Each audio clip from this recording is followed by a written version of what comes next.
Hello बच्चों, so let's understand this question. So the question is asking, name the organizations which supervises the functioning of formal sources of credit. मतलब कि वो कौन सी organisation है, उस organisation का नाम क्या है जो आपका सुपरवाइज करती है फॉर्मल सोर्सेज ऑफ क्रेडिट के फंक्शनिंग को. तो चलिए सबसे पहले इसके की कंसेप्ट को समझते हैं. तो इसका की कंसेप्ट होगा क्रेडिट. क्रेडिट मतलब एक एग्रीमेंट होता है लेंडर और बोरोवर के बीच में. अब जो लेंडर है वो बोरोवर को क्या क्या दे सकता है, या तो मनी देगा, या तो कमोडिटीज देगा, या तो सर्विसेज देगा, और इन रिटर्न में बोरोवर इस बात की पूरी गारंटी देता है कि इसका फ्यूचर पेमेंट जरूर होगा. तो इसे हम क्या बोलेंगे, क्रेडिट बोलेंगे. अब यहाँ पे क्वेश्चन क्या है कि वो कौन सा ऑर्गेनाइजेशन है जो कि आपका सुपरवाइज करता है फॉर्मल सोर्सेस ऑफ क्रेडिट के फंक्शनिंग को.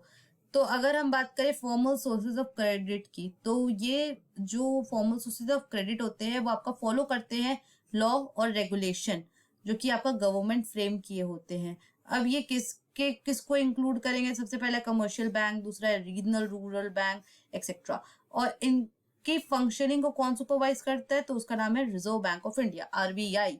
तो जो आरबीआई है वो इस चीज को भी सुपरवाइज करता है कि जो ये बैंक्स है वो लोन सभी पीपल को दे रहे हैं, चाहे वो प्रॉफिट मेकिंग बिजनेस हो या फिर आपका कोई ऐसा पर्सन हो जो पुअर हो या फिर स्मॉल बिजनेसमैन हो एक्सेट्रा. वो सभी पीपल्स को इक्वली लोन दे रहा हो. So I hope this question has been clear to you. Thank you and best of luck.